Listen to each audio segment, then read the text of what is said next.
in a state of economic depression, in the state of depletion of the resources of our planet because of the greed of psychopaths who thought they could create their own reality. Well, look at the reality they created. You're listening to The Truth Perspective on the Soft Radio Network. The world for people who think.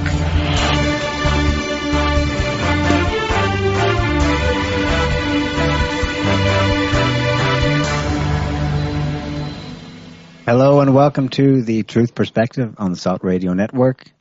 I'm Neil Bradley, my co-host this week, Joe Quinn. Hi there. And Harrison Keeley. Hello, everyone. We have a guest with us today, Alex Craner. Alex is a hedge fund manager based in Monaco. He has written a book on his trade, Mastering Uncertainty in Commodities Trading, and maintains a blog called, one word, The Naked Hedgie, HEDGIE.com. It's his most recent book, however, that got our attention. The Killing of William Browder, Deconstructing Bill Browder's Dangerous Deception. To give you an overview of what the book's about, I'm going to quote Alex himself from a recent article he wrote. My book's main object is to unmask Browder's brazen and dangerous deception. Beyond this, I've also sought to put his story into proper context by including a rather detailed account of the relevant events that led to the collapse of the USSR, Russia's subsequent transition from communism to capitalism, and what 17 years of Vladimir Putin's leadership have changed. I've also included a section discussing the person and character of Vladimir Putin, since Browder relentlessly demonizes him. The book's last chapter discusses the history of relations between the US and Russia from the beginnings of the 19th century, including the US Civil War, when Russia came to Abraham Lincoln's aid and played the key role in preserving the Union, and what the future relations between the US and Russia might or should be. I can only add that I found this book to be, among other things, a superb summary of Russia-related events, indeed from the collapse of the USSR through to its revival today. So, without further ado, hello and warm welcome to you, Alex Craner. Thank you for having me. It's a pleasure. Great. Now, Alex, I would tell listeners at this point to go and check out your book on Amazon, where I purchased a Kindle copy some months ago, but it's no longer there. What happened? Yeah, that's right. Apparently, the book attracted the attention of William Browder and his people, and as they do, they moved very swiftly and efficiently to squash it, and to remove it from Amazon so that it can no longer be purchased on any site, including Amazon itself. Basically what happened is, I think that sometimes mid-September, a gentleman named Jeremy Kuzmarov picked up the book, read it, and then wrote an article about it on Huffington Post. And somebody on Facebook or Twitter alerted me to the article, so I looked it up, and I was pleased that somebody finally saw the book and said something about it.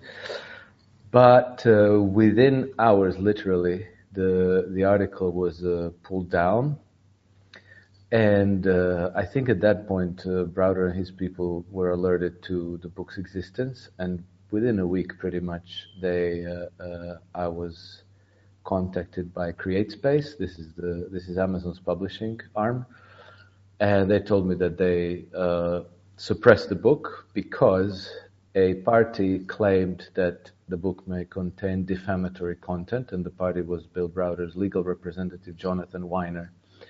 And so Jonathan Weiner basically wrote a letter to CreateSpace, and CreateSpace, no questions asked, removed the book from circulation, and informed me that I had to work with the disputing party in order to clear up any issues. And once CreateSpace has agreement from both parties, then we can put the book back on sale, which in essence means that I needed to obtain Bill Browder's consent to publish my book, which I imagine he would give if I changed the content a little bit, like maybe saying that, Russia is bad and Vladimir Putin is evil, and Bill Browder is a fearless fighter for justice and human rights. But that's not how I understand the situation. So I wrote back to CreateSpace and I said I have no intention of doing this. So basically what we're going to do is we're going to put up a website where the book will be available in electronic format. And in the meantime, I've been giving the PDF file of the book to people who requested basically by email. Mm-hmm. Well, yeah, we know a bit about that. We've had a very similar experience. Myself and Neil wrote a book that was also suppressed by CreateSpace, and I love that term when I love that term when I saw it in the listing of the books. You know, suppressed. Yes. It's very very Orwellian.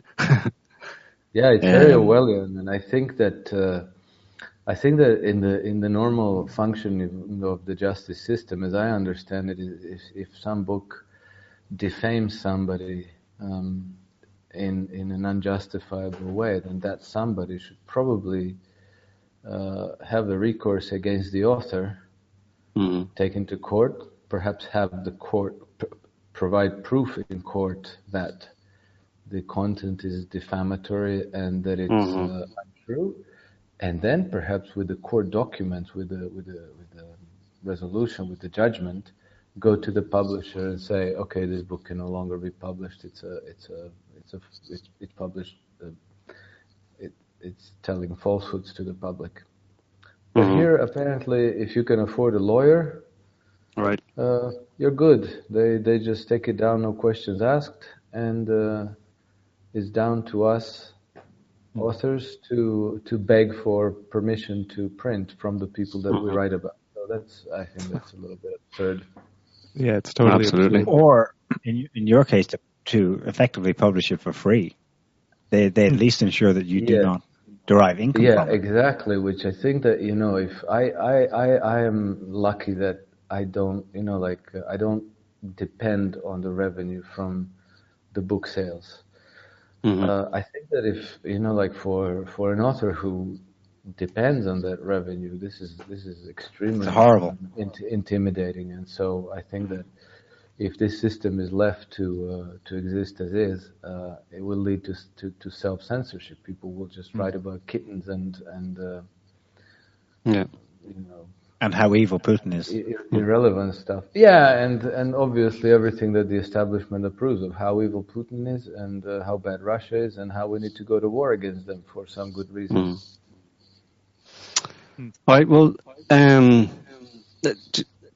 just getting on to our topic here, Alex, is just for people who don't necessarily know who Bill Browder and what the Magnitsky Act is, could you give a brief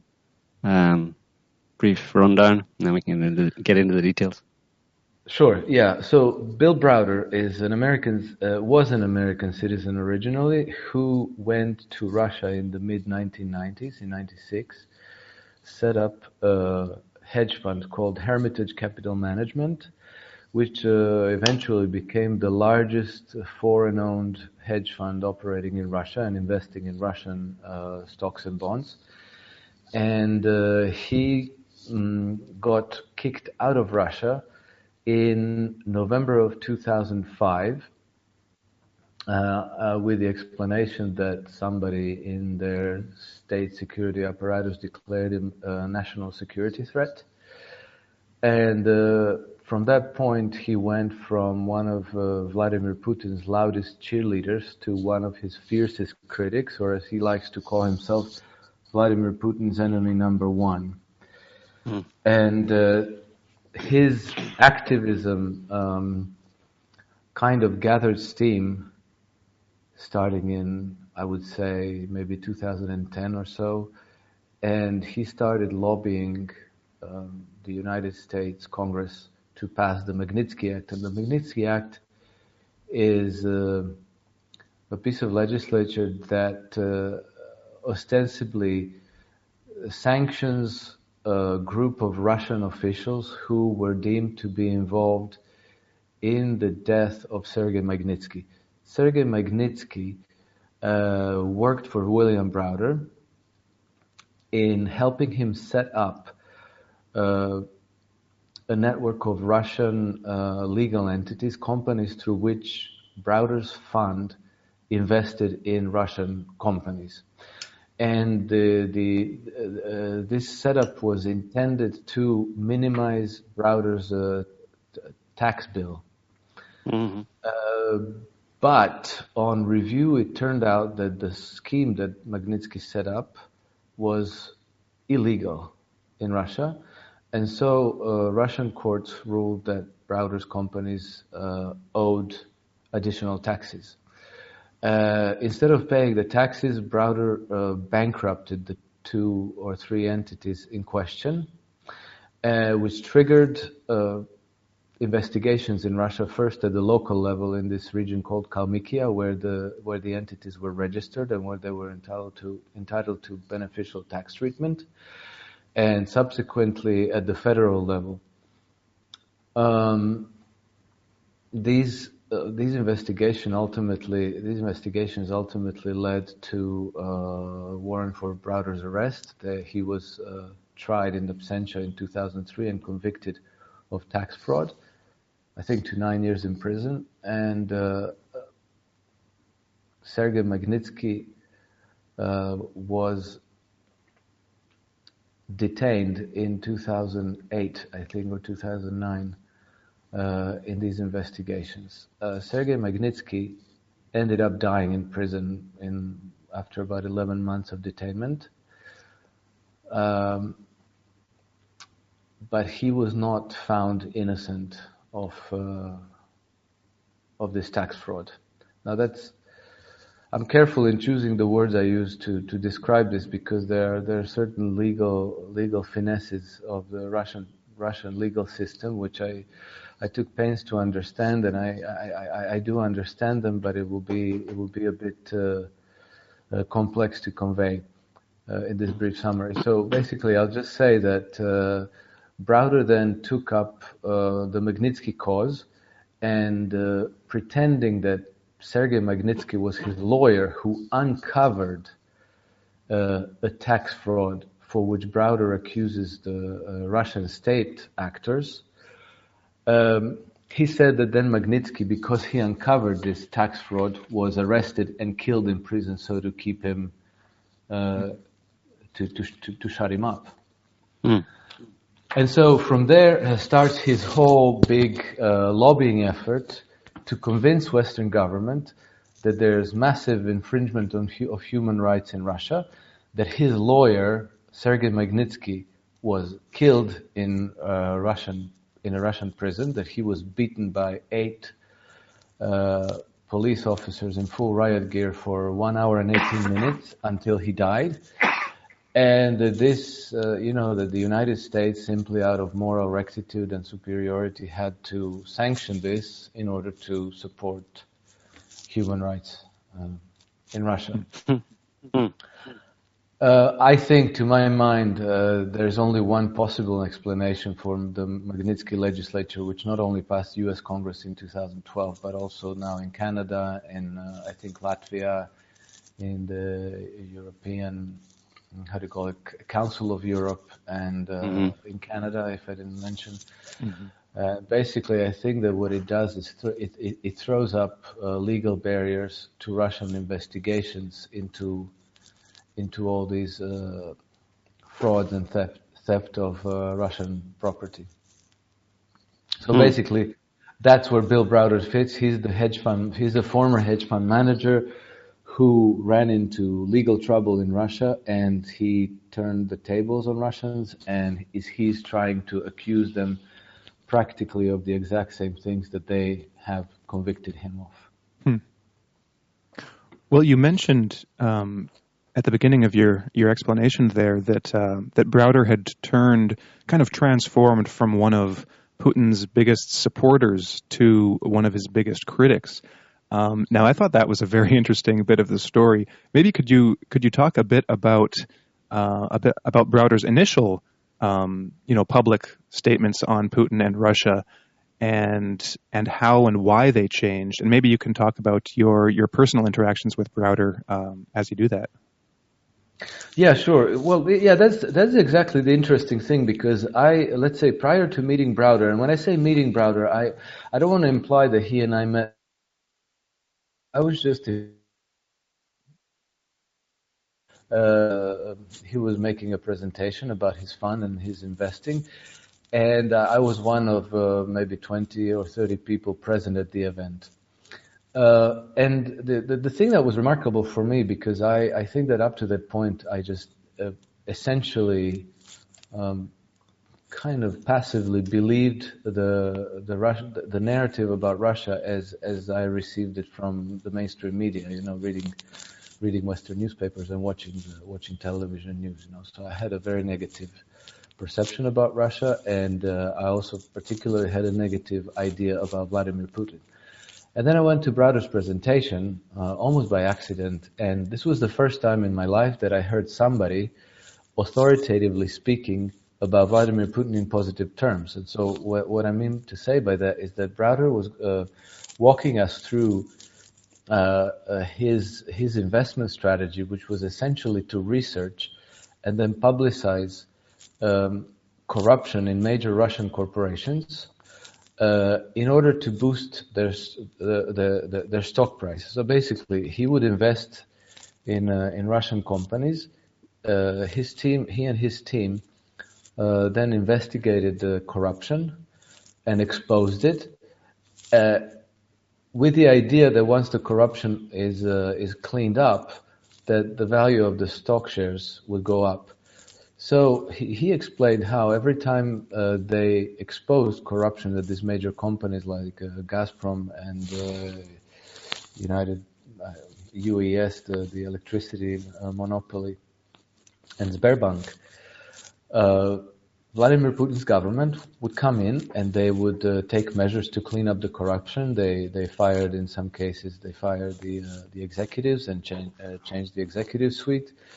And then, indeed, the share price of the companies would go up. So, I always thought that Vladimir Putin was the protector of this whole corruption network of oligarchs in Russia. So, when I heard that he was actually taking steps to clean up corruption, I thought that, oh wow, maybe there's a negative bias towards Russia and Vladimir Putin in the Western press. So this is the point in time when I started paying attention to what was even going on there. So it was Browder who alerted me to this, and he was speaking very positively about Putin. I saw later in various newspaper articles that he was doing the same. He was praising him. He was justifying the authoritarianism as something that was necessary given the circumstances of lawlessness in Russia and so forth. And so, basically, the fact that he became Vladimir Putin's main critic, or his enemy number one, as he likes to say, is the interesting bit about himself. But I think that what changed isn't Vladimir Putin himself, but I think that what happened is that William Browder kind of thought that as a loud cheerleader, as a foreigner and a loud cheerleader for Putin, that he could maybe skirt the law in Russia, that he could get away with things that he shouldn't be able to get away with. And then when he got the boot from Russia, then he turned around and started lobbying against Vladimir Putin. Yeah, and sorry, Harrison, just on that point, you explain in the book that one of the ironies here of Browder labeling himself number one enemy of Putin is that it was not Putin's doing to kick him out of the country, right? It's probable no, that it wasn't. Putin. Yeah. You're completely right. This is something that happens somewhere within the guts of Russian state security apparatus. To this day, it's not exactly clear who or why arranged to have his visa revoked and throw him out of the country. I think that Putin became aware of Bill Browder as a person at all, of his name, much later into the game. And I think I think this was maybe in 2006, because that's where I think Putin mentions my name for the first time at the St. Petersburg G8 meeting. Yeah. And this was in response to a journalist's question. He didn't raise the issue himself. Yes, someone had actually leaked it to Western press, and that's how it became an issue that he had to respond to Putin. Yes, correct. It seems to me that it's difficult to kind of divorce this case of Bill Browder and what he was doing in Russia from the kind of well-known, I suppose, relatively well-known case of Putin after coming to power and then taking action against these, Russian oligarchs who were kind of attempting to loot the country, like the most well-known of them being Khodorkovsky. How do I pronounce his name? Khodorkovsky. Khodorkovsky, sorry. Khodorkovsky, yeah. Khodorkovsky, he's the most well-known. So, I mean, and a lot of people, I think, recognize, or at least some people anyway, accept the fact that Putin probably did a good job because there were these oligarchs who, after the collapse of the Soviet Union, went to work basically trying to, make themselves extremely wealthy by taking control of big industries in Russia. And I mean, this William Browder business seems to be he just happens to be an American who was kind of doing the same thing, and he shouldn't have been doing it, and he was booted out, and everything is just since then is kind of sour grapes, because he wasn't allowed to do what no Russian was allowed to do, and Browder was an American, Yeah. And also, it's interesting that it comes. I mean, 2012 was very interesting because effectively this Magnitsky Act was the first major salvo in terms of Russian sanctions. Is that right? Yeah, I think that the Magnitsky Act is essentially where the new Cold War started. Right. The beginning of the Cold War. In 2012, yeah. Yeah. And that's right before Ukraine. 1 year before Ukraine. It's all very. The timeline of it is all very interesting. But this, just speaking about Bill Browder, does he have any? Because it's hard to see what he did and what he's been doing since. Hard to divorce that from the official U.S. government policy towards Russia, which is rabidly anti-Putin and anti-Russia. So, does Bill Browder, to your knowledge, have any connections, ins with people in the U.S. government? Or anywhere else within the U.S. establishment? Well, he clearly has connection with the people in U.S. government, but it's very difficult to say whether those connections came before his whole lobbying campaign for the Magnitsky legislation or after. I don't, there's a lot of speculation on the internet that Bill Browder is a CIA asset or an MI6 asset or so forth. I don't know whether that's the case or not, and I ultimately believe that it's an irrelevant point. I think that behind the curtains of the global power system, there's a structure of power that relies on these intelligence agencies to do their illegal work, right? Things that they cannot do through legal acts of Congress or laws and so forth. They, essentially people who can kneecap others, who can kidnap children and assassinate individuals as needed. So my speculation, and it really is speculation. I don't have, I couldn't prove this. Is that Bill Browder is an official, is an actor within this network, and that this network helps him do what he does, and that if whatever their agenda is requires cooperation and assistance from MI6 or CIA or the Mossad or the French intelligence or German intelligence or whoever, then that's arranged. But whether he's, on their payroll, whether he gets to, stamp his time card every morning, I don't think that's the case, and I don't think it's relevant either. I think it's more relevant to understand his role in a bigger agenda and what the bigger agenda is. And my sense about the bigger agenda is basically what happened during the 1990s when Russia went from communism to capitalism, quote unquote. There was a massive, massive transfer of wealth from Russia to the West. So Western financial institutions and some government organizations like the United States Treasury and State Department, USAID, International Monetary Fund, the World Bank, and so forth, they arranged this massive transfer of ownership over Russian assets to the Western hands.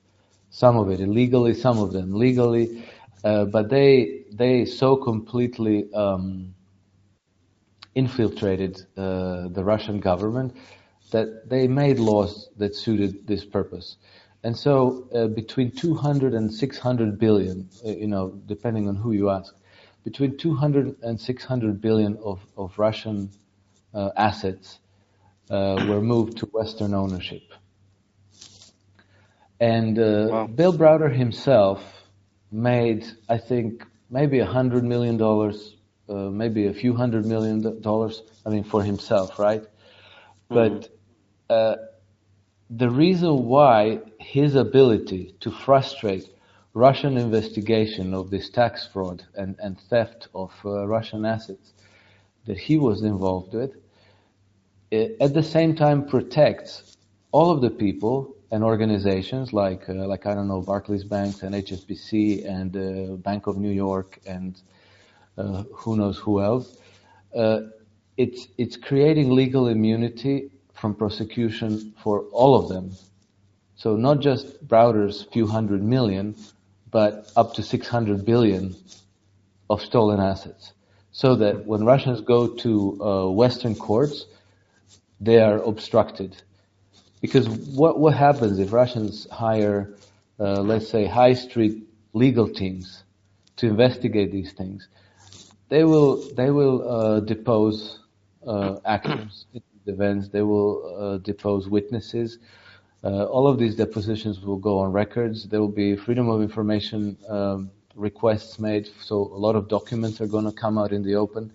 And so little by little, Russians would perhaps be able to reverse some of this theft. But if they're frustrated at every step of the way and they can't even get, like now apparently Browder's legal team managed to frustrate their Russian investigation into these Cyprus legal entities through which Browder's company and HSBC were laundering money out of Russia. Then it's very, very difficult for Russians to get all these investigations wound up. Yeah, exactly. And I think it's one of the things they use is that at this point, I know that Russia has asked for Interpol to put the Browder on a list, basically, so he can be brought to justice, basically, because there's right. But every time the answer is no, sorry, that's a politically motivated claim or accusation. So everything that would happen around this topic of American U.S. theft of Russian assets, and if there's anybody identified and Russia asked for them to be brought to court or whatever, they would say no, sorry, that's just politically motivated, because it's all politically motivated now, right? Everything between Russia and the U.S. is political. Well, yeah, except it should, by the Interpol Treaty, it shouldn't be that way. If a country convicts somebody of a crime through their courts and they're signatories to these international treaties, then the other countries have to respect the arrest warrant and extradite the person. The whole point of it is to disallow people to commit crime in one country, then move to the other country, and then be legally in the clear. But for some reason, and I think that the reason is at least vaguely discernible, Bill Browder is in this network where laws don't apply to them. Right. Indeed. You mentioned interesting couple of interviews that Bill Browder had in the U.S. while he was still there. Can you explain what that was about? I think there were cases where he was indirectly involved and he was interviewed. Just one sec. Forgive me, I didn't understand the question. Yeah, go ahead. Oh, well, we'll get Neil to rephrase it in a sec. I just want to say one thing first of all, Alex. We're getting some scratching noises from your mic. I'm just wondering if maybe you're too close to the mic or there's something going on next to it, but we're getting a little bit of noise. Not sure. Okay, maybe my microphone is rubbing against my clothes as I'm moving around. Yeah. Okay, is this better now? Yeah, I think so. Okay, yeah, it must have been rubbing against my clothes. Okay, or your beard. All right. No. All right. Okay, I'm going to try and rephrase my question a bit. Yeah, please. It was the deposition. Bill Browder was a U.S. citizen. He's not anymore. He's now a UK citizen. But just prior to that, was he investigated or interviewed by U.S. authorities concerning his business? I don't know. I'm not aware of it. I just know that he renounced U.S. citizenship in 1998, just after the American tax rules changed, and now Americans working abroad had to report their worldwide income. So at this point, I think that Browder would become liable for taxes, tax liable for income he made in Russia or UK. And I think that this is the reason why he renounced his U.S. citizenship. And then he was, I think the IRS put him on some name and shame list of people who renounce citizenship in order to ditch paying taxes. But whether he was investigated for it or anything like that, I honestly have no idea. Well, but there was the thing that you talk about in the book where I believe it was in the case against, I'm not sure if I'm pronouncing it right, the Russian company Parazivon or Paravizon? Prevazon, I think. Prevazon, yeah, where he was basically involved in this lawsuit, and the lawyers, on the opposite side of him were trying to depose him and had some trouble getting a hold of him. Maybe could you describe a bit about that process? Because what you show in the book is that basically, in his book, Red Notice, I believe was the name of that Bill Browder wrote, giving his side of the story.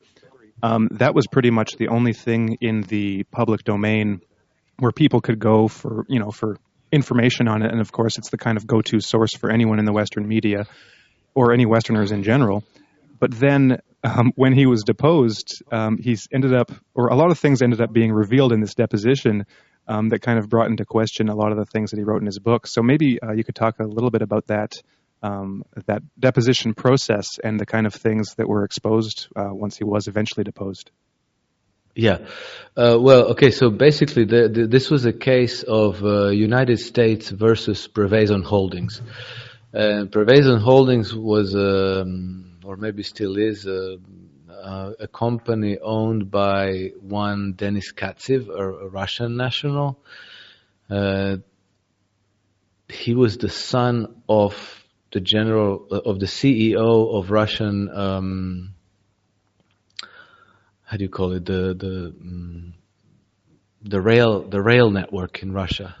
Mm-hmm. And so I honestly don't know how this happened, but basically what happened is that Bill Browder, he was not involved in the suit, but he went to the U.S. Attorney's Office in New York and brought them the evidence, quote unquote evidence, implicating David Katsev in the tax fraud for which he was accusing the Russian state, a network of individuals within the Russian state. Okay, so basically what he was saying is that Denis Katsev, through his Prevazon company, was the beneficiary of this tax fraud. And just to briefly explain the tax fraud, what Browder is alleging is that the Russian state, a network of people within the Russian state, stole his investment companies, his Russian investment companies, that they re-registered them to different owners, and then they fraudulently zeroed out the profits that they had during 2006, I think, about $1 billion worth of profits. And then because they showed then subsequently that the profits of these companies were zero, where they should have been something short of $1 billion, they went to the Russian treasury and they said, like, well, the taxes we paid on these profits, we don't actually owe those taxes, so please reimburse us. And so at that point, the Russian treasury reimbursed these companies $230 million. And then these $230 million quickly vanished offshore. And so Bill Browder is accusing Russian corrupt government officials for perpetrating this tax fraud. And then he alleged that part of this money was divided, part of the money was transferred to Denis Katsev, to his Prevezon accounts of his Prevezon company. And so he went to the U.S. attorneys and said, like, hey, look, he's one of these corrupt bastards who received money from this tax fraud, and here's the documents I have. And basically completely on Bill Browder's allegations, without any due diligence whatsoever, U.S. attorneys in the Southern District of New York filed a case, a civil forfeiture case, against Prevezon. So basically, they wanted to take their money, right? And so Katsev then hired a legal team, which then wanted to depose Bill Browder because he was the source of the allegations, not because he was involved in the suit at all. And Bill Browder tried very, very hard never to be deposed on record. And his lawyers fought against this deposition for nearly 2 years. He was doing everything he could to physically avoid being served the subpoena papers. And so he was served apparently several times, and once in Aspen, Colorado. And then the judge ruled that the subpoena wasn't served properly because even though Browder has a home in Aspen, Colorado, he doesn't live or work there. But then I think 6 months later, he was deposed. He was served the subpoena papers in New York, and this was recorded on video so that they could prove it. And this video is available on YouTube somewhere, where a process server approached Bill Browder, introduced himself, gave him the subpoena papers while he was sitting in a limo after he had an interview for, I think, the Nightly Show or something like that. And on the video, you see that Bill Browder opens the door on the opposite side of the limo and literally runs away through traffic on foot. And so you see that he's, this is not a normal behavior of a person who has nothing to hide. Obviously, he has a lot to hide. So he was trying very hard to avoid being served the subpoena papers and to be forced to be deposed. But this time, the judge ruled that the subpoena papers were served properly, and then he had to show up for deposition in New York. And he was deposed, and for one full day, for 7 hours, he was being cross-examined by Denis Katsev, Prevezon's lawyers, who I think have done a fantastic job because they were very prepared. They asked him very, very probing questions. They obviously had original Russian court documents and various other materials translated to English. And I put myself through reading the full 360 some pages of this deposition, and it's an amazing document because you see that Bill Browder is just a super dodgy character. He doesn't know anything. He has no answer to any questions. He doesn't recall anything. I think he said, I don't know, or I don't recall, something like 200 times. He claims not to be an expert on anything, essentially, except for geopolitics. And so he makes himself look like a super dodgy person, somebody who obviously is not clean, who obviously has a hidden agenda, and who's obviously hiding the truth. Worse than that, after I read the deposition, I had a very strong suspicion that he was actually directly or indirectly responsible for his quote-unquote lawyer, Sergei Magnitsky, getting arrested in Russia, and I think that the intent was for Magnitsky to take the fall for the tax fraud that Bill Browder perpetrated. So the guy he's running around defending and using as a means to attack Russia. Yeah, Bill correct. Browder is sounds like he is a suspect in setting him up. Bill Browder is now using Sergei Magnitsky because Sergei Magnitsky died in a Russian prison. And that's clearly a bad thing. Russians messed up big time by allowing Sergei Magnitsky to die in prison because, first of all, he was their key witness, because all other key employees that Browder had in Russia fled the country.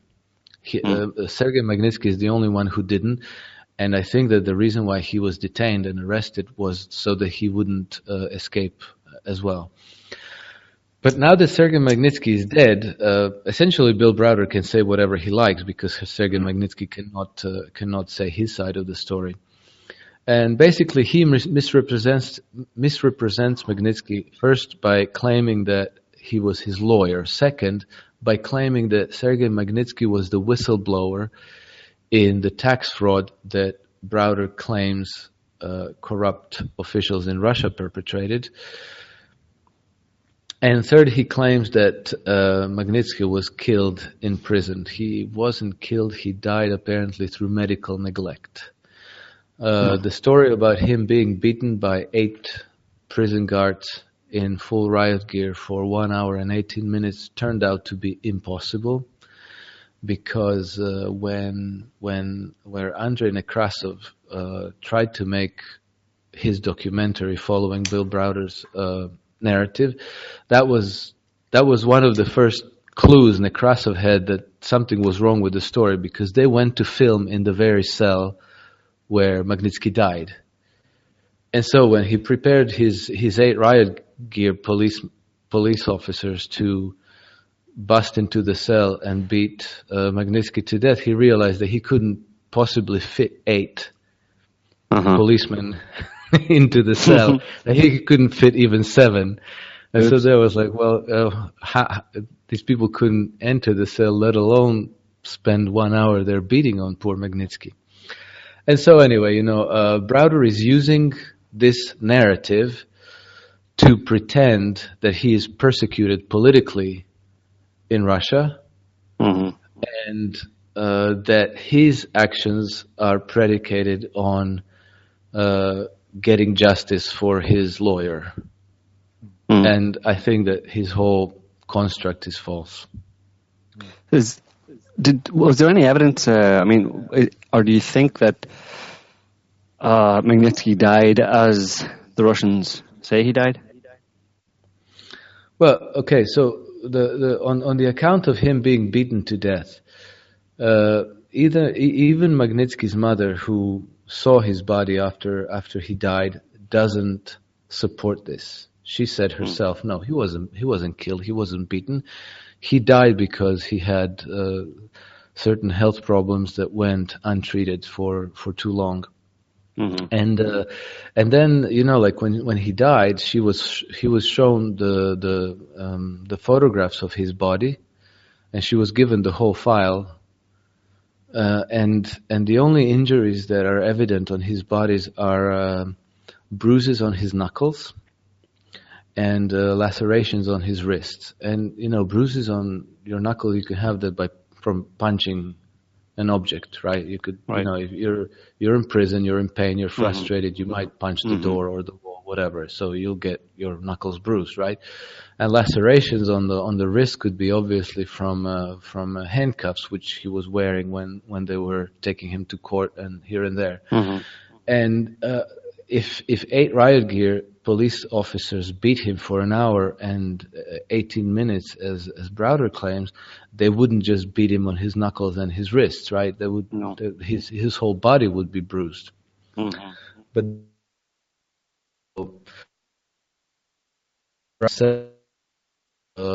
kind of changed his story along the lines, and he said that actually no, Magnitsky died chained to his bed on the floor.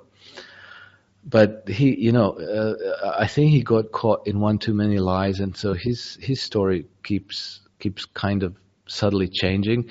I saw that because I was able to see Andrei Nekrasov's documentary called Magnitsky Act behind the scenes. Yeah, correct. And so in this film, you see Browder, because Nekrasov interviewed him, first said about how he died beaten by 8 riot police in his cell, but then later tells, no, okay, he wasn't beaten, he just died chained to his bed lying on the floor. So there's and then I think what the film also shows, that the photographs, some of the photographs that Bill Browder has been presenting were also not okay. So I'm talking about one of the people at Sergei, one of Sergei Magnitsky's colleagues who got allegedly beat up by the police when they raided Magnitsky's offices. Browder presents on one of his websites a photograph that was completely from some other event, and I don't recall what it is, but Andrei Nekrasov found it, and he showed it, that the photographs he shows of his beat up colleague are not those photographs at all. This is something completely different from some US some US event, and I don't exactly recall which. Unfortunately, Andrei Nekrasov film has also been banned, as my book has.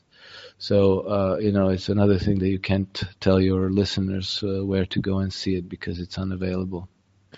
Can I ask, how did you get to see it? Well, basically, I got in touch with Andrei Nekrasov through some people, and I asked him if I could see the film, and so they created a private viewing for me through Vimeo. They set up the viewing. They give you a password. You type in the password, and then you can watch the film. And I think that they're pretty open to doing that for other people on requests, on a case one by one basis. What's the official reason why the movie, the documentary, was banned? What is the official reason? I'm not sure that there is an official reason. There's this story that it's perpetrating Russian propaganda, something like this. I'm not sure if any specific official reason has been formulated. But the way in which it's being banned is similar to yours. It's Bill Browder's legal help that's coming in and telling people you must take this down or else. Yeah, or else we're going to sue you and blah, blah, blah. And people get intimidated, because these lawyers are pretty powerful people, They can make your life miserable for a very, very long time. And so people think like, well, you know what? I like my job. I like my career. I'm just gonna. I wonder, would they be liable?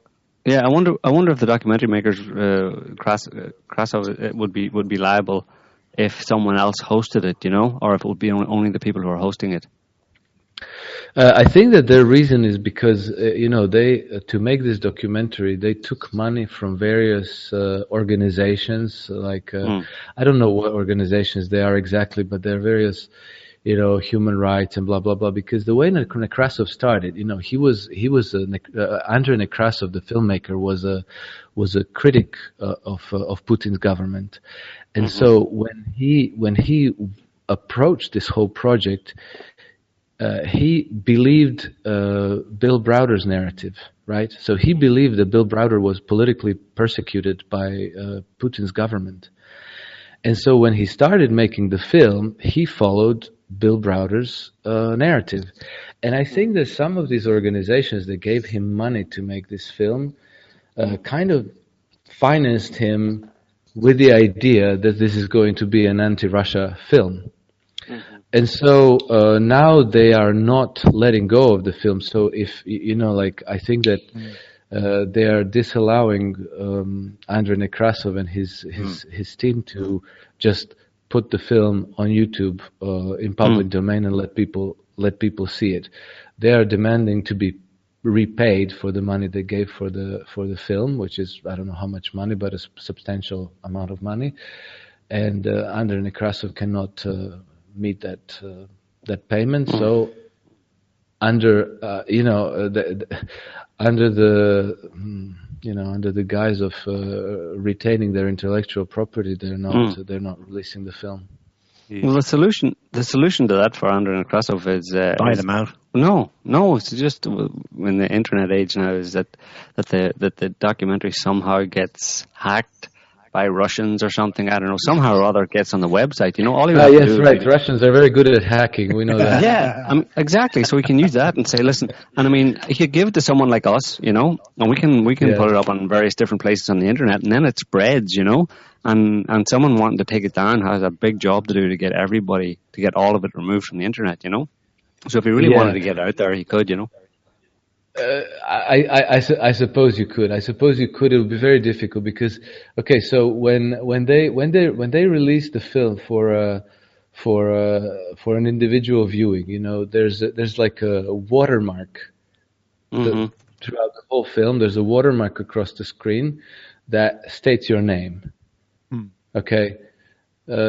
So when I was watching the movie, I had Alex Krainer on top of the film. So, if I wanted to use some funny way of recording what I was viewing and then letting it out, then this would always have my name. They would know who leaked the film. And then I guess whoever owned the intellectual property rights to the film would be able to come after me, or whoever tried to leak it. So I guess in this way, it's kind of well protected. But hopefully at some point it'll be released because it speaks volumes about the whole story. Yeah, well, I think it speaks volume about the story that they cannot allow a story to be told to the public. To me, and I think to most people, that says okay, so you don't want me to know what this guy has to say, so you have something to hide, not him. Well, I'm just looking at YouTube right now, and there's at least one place. Well, there's a trailer for the movie. It's just a minute long on YouTube, and there's also a place where it says full movie, and it's 1 hour 19 minutes. Yeah, but no, try clicking through, and it's not. It's a placeholder. I've been to a few of them. They're placeholders saying, now go click to this website, and it's like porn or spam. Yeah. It's not. I haven't actually found it yet anywhere. I have found the film freely available on some Russian website, but it's in Russian. Okay. There's no subtitles. The whole thing is in Russian. So if you don't understand Russian, it will be difficult to follow. Well, if we get that, we know people who know people who can do captions. For example, get a hold of that. For example, I could look it up and I'll send you the link if I find it. Well, put it this way: if we ever get an email with a link to a download website, just to download the movie, then we have no problem, making it available for as long as we can, Sure. And whenever we get the lawyer's letter, then we just kind of we engage in a long, protracted email exchange of saying, what's wrong? Yeah, well, we didn't know. We weren't sure. We'll do the Bill Browder routine. Us? Who? What? What's wrong with this movie? And then a week later we get a response, and then a year later we're still discussing it, and by that time it's already done, But Yeah. but the short version, I suppose, is pretty horrifying. This guy, Bill Browder, seems like a thoroughly and a shockingly disreputable character, to be honest. I've watched a few interviews with him on shows in the US, real fawning softball interviews and with US anchors and stuff.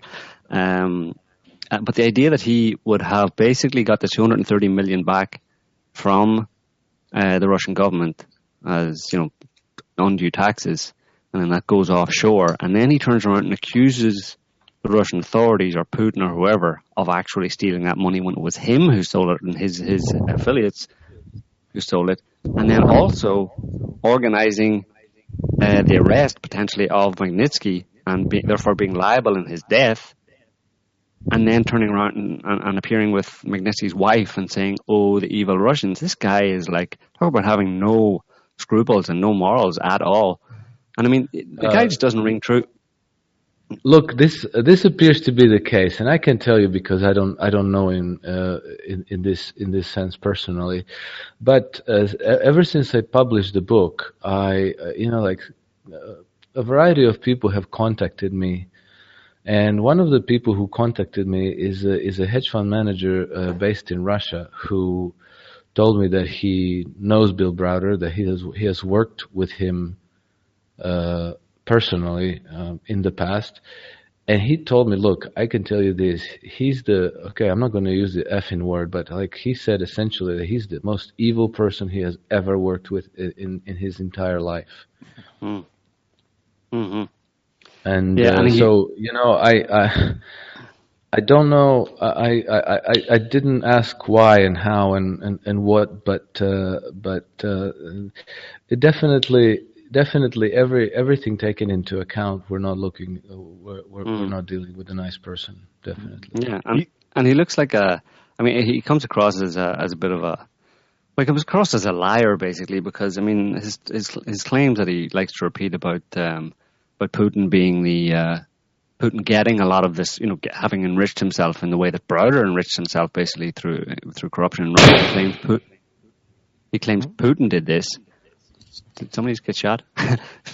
No, I just knocked over a PC. Okay. All right. Phew. Okay. We got way there. And that Putin, Putin's this, and he claims Putin is the richest man in the world with $200 billion.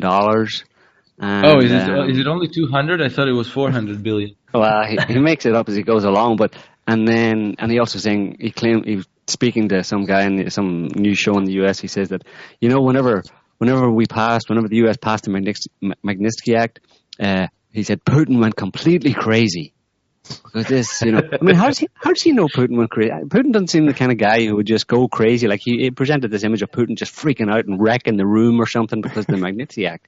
And the guy just but then that's what passes for news and truth in the US on CNN and stuff, Yeah, well, I think, if you're not credulous, if you don't listen to Bill Browder with the idea that he's telling you the truth, if you're only slightly critical, you realize that his lying is really childish. The story he tells in his books, if you just look at them with a small grain of salt, you realize that they're actually quite comical. Outlandish. They're outlandish, and one of the funniest thing. Okay, so this is just an aside, but throughout his book, he paints himself as this romantic family man. But throughout the book, you see that he's actually quite the opposite of a family man. That he sacrificed his marriage to his money management activities in Moscow when his wife was begging him to come back to London and live a normal life, and he says no, I have to. I have an obligation towards my client, and I'm going to stay here. And then she divorces him, and then he tells about his family vacations where he doesn't spend any time with his children because he's busy in conference calls all the time figuring out what the Russians are up to. And then when his wife gives birth and she calls his office to say that she's going into labor, and he doesn't call her back for 1 hour, and then when he does call her, he's like, "Oh, I thought it wasn't urgent," as if he didn't know that she's about to give birth, And then he has the whole paragraph there describing about how long it takes to get from his office to the hospital, because it's so crowded, and there's like you can tell that paragraph was written for one reason only, and that is because he probably got a pile of shit from his wife. Right. And then he had to write the whole thing about like, oh my God, it's so crowded and taxis can move and all this traffic, and I couldn't get to the hospital in time. And then when I got there, everything was already. It's I got there at the last time or whatever. So it's like a high school kid constantly fibbing and spinning tales. Non-stop perception. The only way you buy it. Yeah, and the only way you could buy this shit is because if you start with the book that he writes, and you start with the conviction that what he's telling you is the truth, which is I think why the book starts with all these blurbs saying that like the whole thing is absolutely true, it's all true, it's all true, it's all true, repetitively before the book even begins. Well.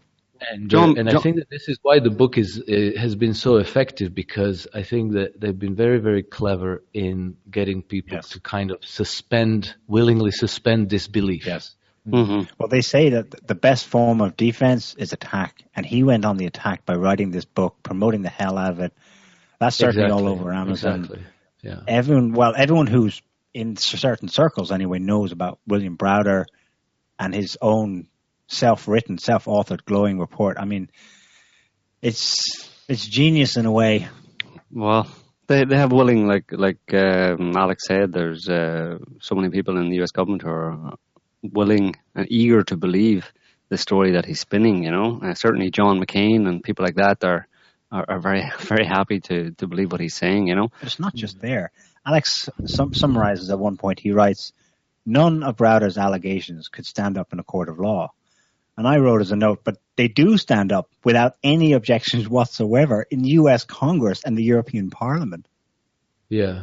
But I think that's because, people in U.S. Congress take money from lobbyists, and Bill Browder and whoever is backing him have plenty of that money to spray around the Congress people. So, they will vote in a way of keeping their lobbyists happy and approving, and the money flowing. And I think that somebody sent me some materials to the effect that I don't know about John McCain, but Senator Ben Cardin received money from Bill Browder in some form. I don't know exactly. But apparently Cardin got well compensated for his backing of Magnitsky Act. Well, the last I heard, I think this was a week or two ago, and I haven't seen any follow-up to it, but apparently what I read at least was that Bill Browder had his U.S. visa denied. So did you hear about that? Yeah, I did. Well, basically what happened is the Russians filed their 5th consecutive Interpol arrest warrant. And I think that the way it works is that if the person is in the United States, the United States automatically void their visa. They suspend their visa, and then they're meant to be arrested and extradited to Russia. That would be the normal course of law. But in Browder's case, they reinstated his visa, I think, within 2 days, and then in another few days, they, for the 5th consecutive time, dismissed Russian Interpol red notice. And instead of arresting and extraditing him, who do I see pop up in U.S. Congress last year, speaking of lobbyists, but Bill Browder? He testified in some way concerning Russiagate and Fusion GPS. Do you know what his links are there? Yeah, I'm not sure exactly what the risks are, what the links are, but I think that Russia, they needed to pump up the Russiagate the best way they could. And I think that Browder is simply a very useful person to whip up Russophobia in the West. He's perceived widely as an expert on Russia. He's presented as such.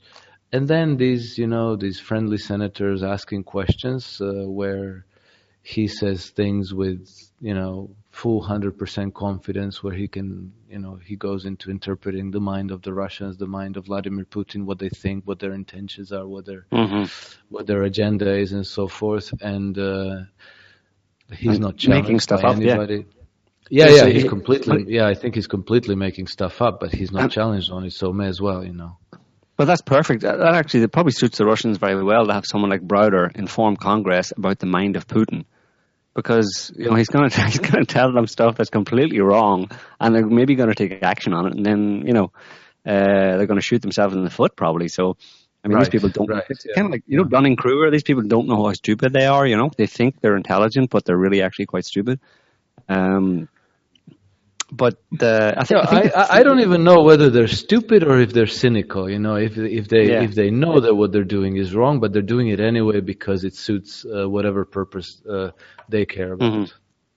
Well, they certainly haven't been able to predict very much of what Russia has been doing over the past few years. In terms of global affairs or geopolitics, they seem to have messed up pretty badly. Specifically, let's say in Crimea and Ukraine. And in Syria, correct. But also, they lost a hugely important ally in Turkey. Right. Turkey essentially has become on a much friendlier term. I'm not going to say it's become allied with Russia, but Turkey has been moving in that direction. I think the same could be said to an extent about Egypt as well. Qatar, I Pakistan. think that these, yes, as well, which is amazing in itself. So I think that all these shenanigans that they're doing, the big grotesque kabuki dance of their geopolitics, is actually self-defeating. Right. Mm-hmm. Yeah. Just on the Fusion GPS thing, I think that the link between Browder and Fusion GPS was that someone or the U.S. government or someone in the U.S. government used Fusion GPS to investigate in advance of the Magnitsky Act, in advance of passing that to collect some data on these people that they were going to sanction, all that kind of stuff. So this Fusion GPS group are very interesting. That was back in 2012, and they pop up again in 2016, dishing dirt on Russia again. So this has been going on for quite a long time, and this Fusion. Actually, I think there's another connection, and that has to do with the Russian lawyer that was at the meeting with Trump Jr. and Kushner. Right. And the picture that I've gleaned is that apparently Fusion GPS was hired by the law firm that was doing the case the case for Prevezon. That's correct. Yeah, so they were actually looking for information to against Bill Browder at the same time. Mm-hmm. And it kind of, groups like Fusion GPS, they're pretty much like mercenary, intelligence. They're equal opportunity. Right, they'll find dirt on anyone, which I find is interesting because Fusion GPS has a reputation for being just ruthless in its in the means and methods that they use to go after their targets. Just completely demonizing them in the press. So I find it interesting that they're they have Browder in their targets at least a little bit. So I don't know what if anything to do with that. Yeah, they're equal opportunity kind of dirt diggers, but you notice that the dirt that they produce, only certain types of dirt gets promoted. The stuff on Browder that they might have discovered doesn't appear anywhere except and instead the Russian demonization stuff gets out there. And when they were going after Trump last year, they were also going after Clinton. Somebody had been paying them to look into Clinton, but we didn't hear anything about that really. Well, so far anyway. Yeah. Right. But in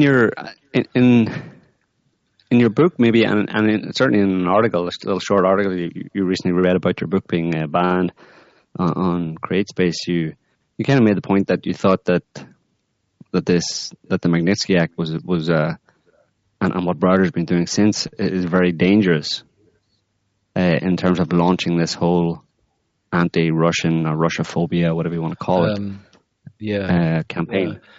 Well, okay. So ultimately, that is the very reason why I even wrote my book, because I do other things in life. I'm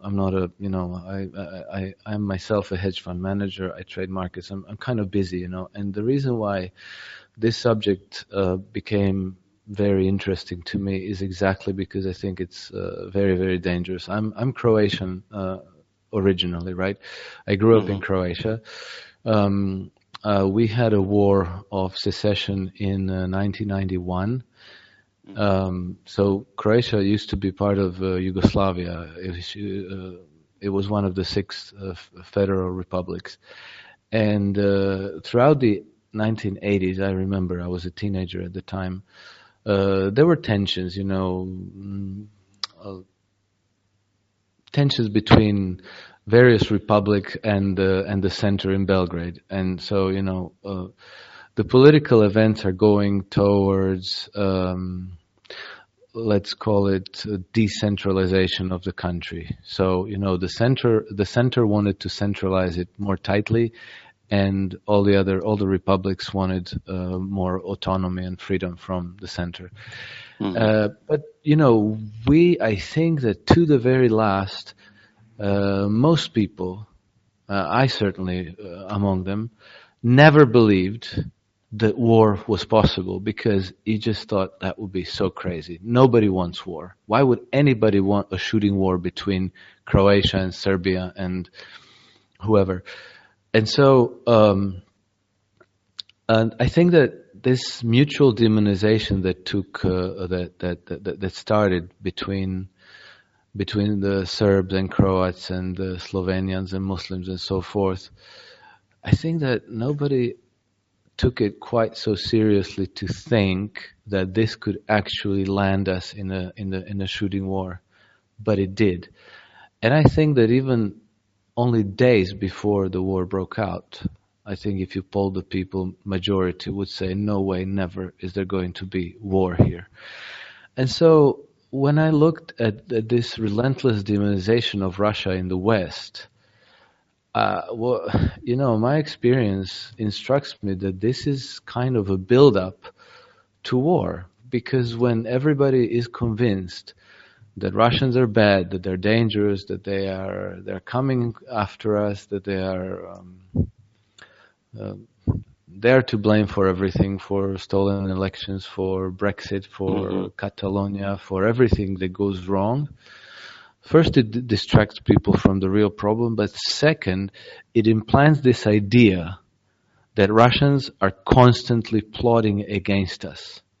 And so, if people buy into this narrative, all it takes is a brazen enough false flag event to say, aha, look, now they really attacked us.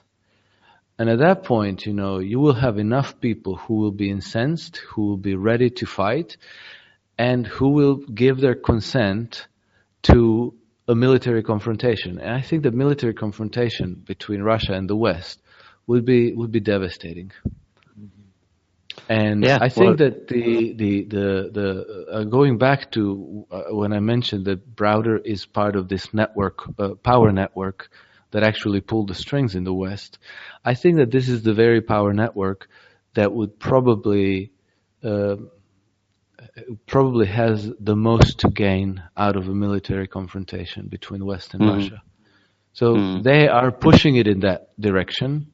Browder is helping push things in this direction. He's on record stating that the ideal outcome of his campaign would be a Cold War. Well, from Cold War, you need a false flag event to move up to the hot war. And so it was for this reason that the whole Browder's whole story, to me, has much wider ramifications and much more dangerous potential than just whether he got away with stealing so many millions of dollars. I mean, who cares? That's not important. The important is how this plays out in all these Magnitsky things, in all this constant demonization, and the effect it has on the Western society. Because I see that even among the people who are well educated, speaking positively about Russia and about Putin is difficult.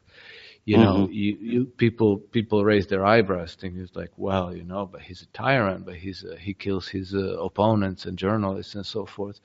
So it seems that people are generally disposed to believe bad stories about Russia and about Putin, and that I think is very dangerous for what might happen.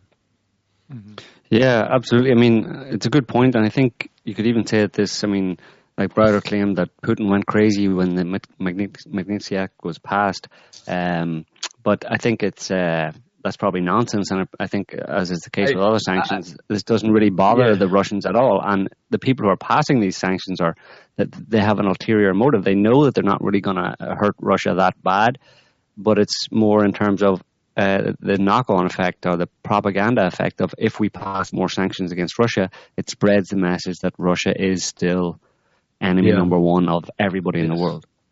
Yeah.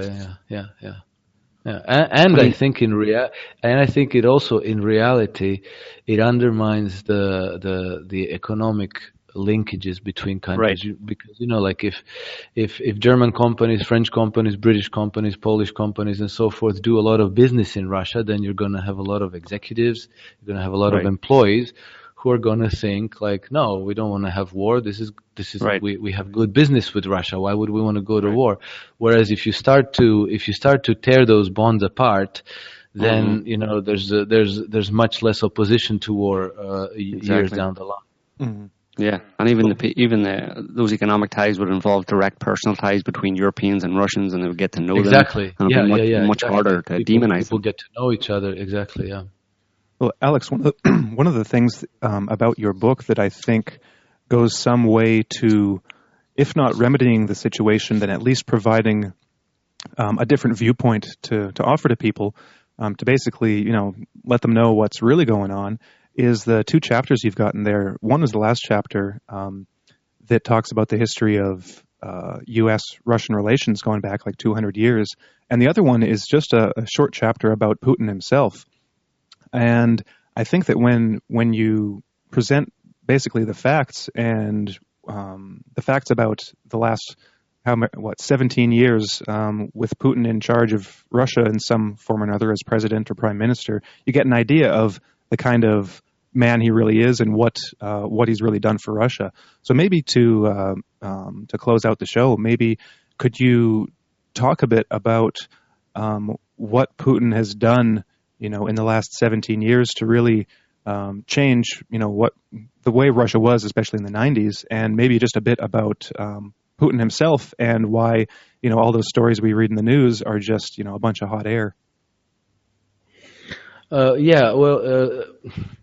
Putin has a truly impressive track record in how his government has managed to reform Russia since 2000 when he came into power.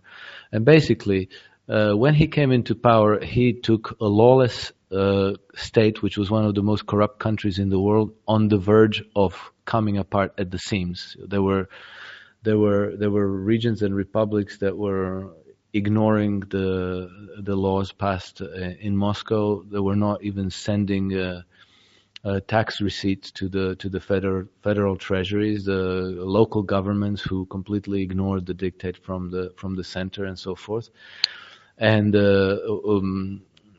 wars against Islamists in Dagestan and Chechnya, which were not going very well for Russia at the time when Vladimir Putin came into power as a prime minister in 1999.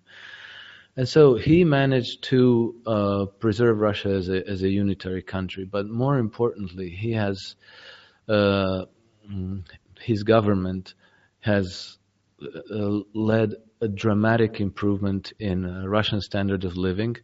So their demographics have improved, their economy has improved something like tenfold. Their debt to GDP fell from 140% to something like 16 or 17% by 90. So public debt to GDP went from 140% in the early 1990s to I think at the moment we're talking about 16 or 70%, which is amazing because most of the Western nations are well above 100% public debt to GDP. Russian economy has not only grown, it has diversified dramatically. It's simply a country that's steadily catching up with the West in terms of technology, in terms of all kinds of advancements and diversification.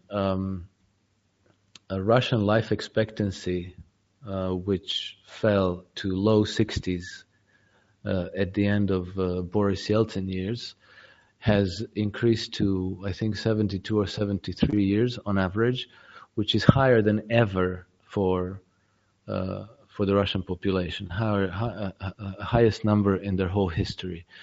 Russian people report higher levels of happiness than ever in their history since these statistics have been measured. They report that they are content with the freedom to decide how to live their lives and how to advance. And something like, depending on which polling organization you ask, but like between 60 and 70% of Russians say that they approve the way the country is being run. Vladimir Putin's own job approval ratings are between 80 and 90%, and the Russian confidence in Vladimir Putin is something like 60%. So people trust him. People who are there, who live under his government, who feel on their skin the measures that their government is taking, they are content. So the picture we get in the West is obviously distorted and biased, disfavoring Putin. And then, you have intellectuals in the West who like to say that Russians deserve much better and that they should have a better pluralistic government, blah, blah, blah. I think that's ridiculous. I again can use the example of Croatia to tell you that 20 some years ago we were a socialist republic of Yugoslavia that had one party rule, which was a communist party, and today we have parliamentary democracy, kind of copy-pasted from Western nations, mostly Germany and the UK. And I can tell you that the place has deteriorated dramatically. It is much, much worse. Life is much worse for most people today than it was before the wars and while we were living in the communist system. I have no nostalgia for the for the communist system. It was rotten. It was rotten as well. And it was going to implode on itself. It was a question of time. It was a question of when and not if. But we have taken a big step for the worst with this Western parliamentary democratic system that we have imported.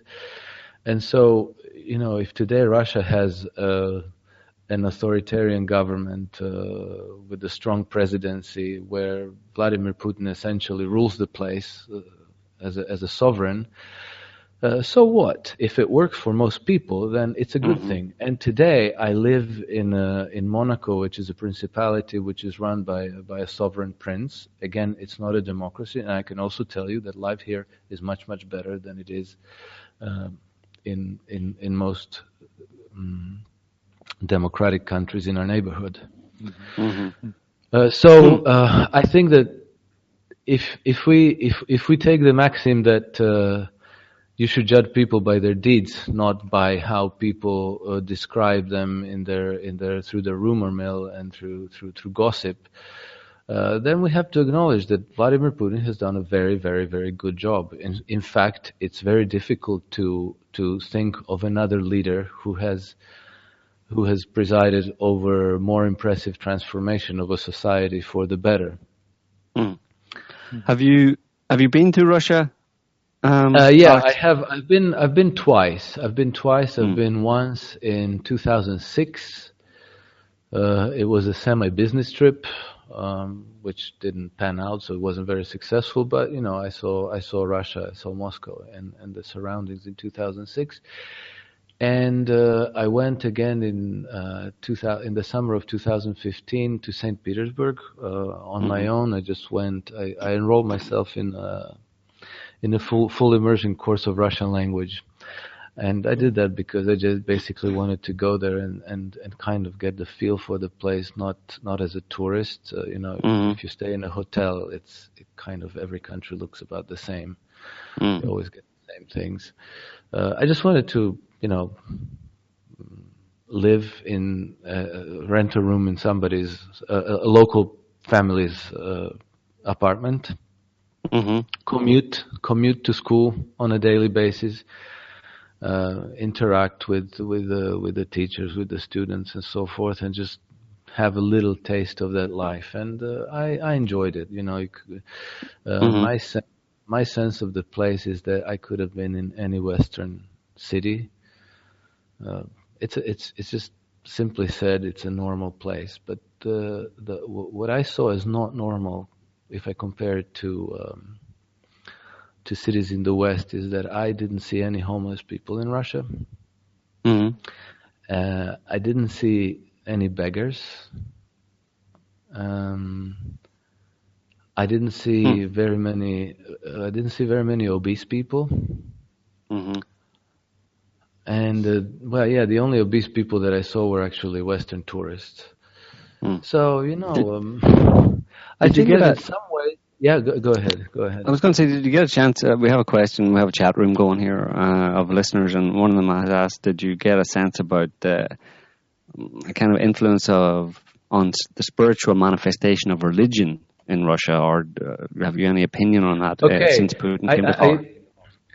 That's a great question, and I have to tell you, I'm very, very curious about that aspect. I unfortunately did not get any sense of that.